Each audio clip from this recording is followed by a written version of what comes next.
was founded after 9/11 because they recognized that some people did something and that all of us were starting to lose access to our citizens.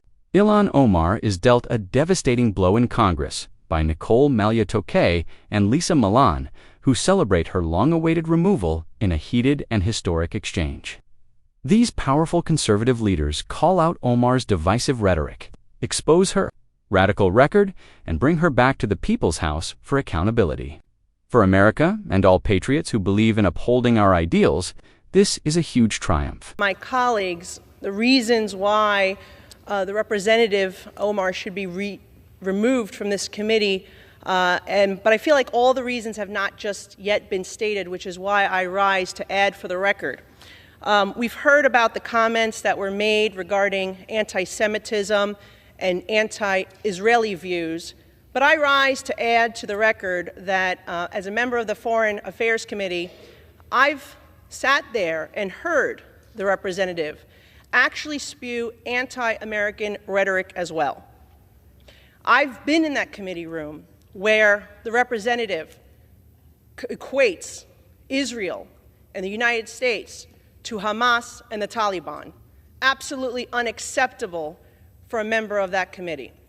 I've also heard the representative equate that it is the United States' fault that there is turmoil in Venezuela. That is not because of the oppressive socialist and communism that has spread throughout Central and South America in Venezuela at the hands of the Maduro and Hugo Chavez regimes.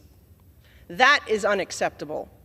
And as a New York representative, to hear the representative belittle, to try to diminish the worst terrorist attack on United States soil on September 11, 2001, as some people did something, that is unacceptable as well. And I hold the same standard for this side of the aisle that I do the other, because when another colleague on my side said something about 9/11, I also voted to have her removed from the Education Committee because I thought that was inappropriate. So I'm being consistent here, and I hope my colleagues will do the same to show that this is about consistency and accountability, because we should not have an individual with those views on the committee that is tasked with representing our country and our Congress to foreign nations. I yield back. The gentlelady yields back. Gentleman reserves. Gentlelady from Michigan is recognized. Thank you, Mr. Speaker. And to use that logic, well, then all those people should have just said sorry and we'd move on, right? But no, we don't do that. And let me tell you, I take a little bit of offense to what the hell is wrong with me. I'll tell you, there's nothing wrong with me. I took an oath to defend the Constitution, and that's exactly what I'm going to do. Again, I'm not going to apologize for it. I'm going to hold the Constitution, and it's very simple. We really shouldn't even have this debate. If you break the law and you follow due process, there are consequences to your actions, even if you say sorry. So we can try all of the diversion tactics that we would like. It doesn't change the fact that someone broke the law and that someone should be held accountable. It is disappointing, Mr. Speaker, that their own party can't hold them accountable, that they have such hypocrisy. So with that, I yield 2 minutes to my friend from New York, Nicole Malliotakis. Gentlelady is recognized for 2 minutes. Thank you. Patriots, the events that just transpired in Congress are nothing short of historic. Lisa Milan and Nicole Malliotakis did more than merely oppose Ilhan Omar. They completely destroyed her credibility, revealed her history of radicalism, and applauded the long-standing demands of millions of Americans. Removal of Omar from Congress. Let's get real now. This took trying to do. Ilhan Omar has been trying the American people's patience for years. Her divisive speech that divides communities, her frequent characterization of America as a villain, and her contentious remarks against our country's closest friends are just a few examples. She has said unequivocally that the ideals upon which this nation was founded do not reflect her vision for it.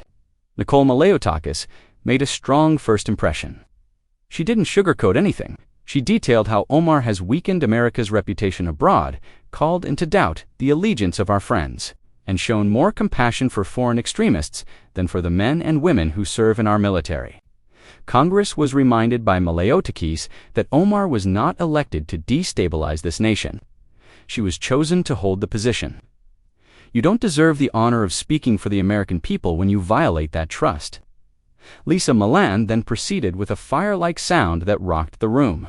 The fact that Omar has based her whole political career on grudge politics, blaming America first and using identity as a shield any time she is criticized, was brought home by Milan. Man's point was obvious. Nobody is exempt from responsibility, regardless of their background or affiliation.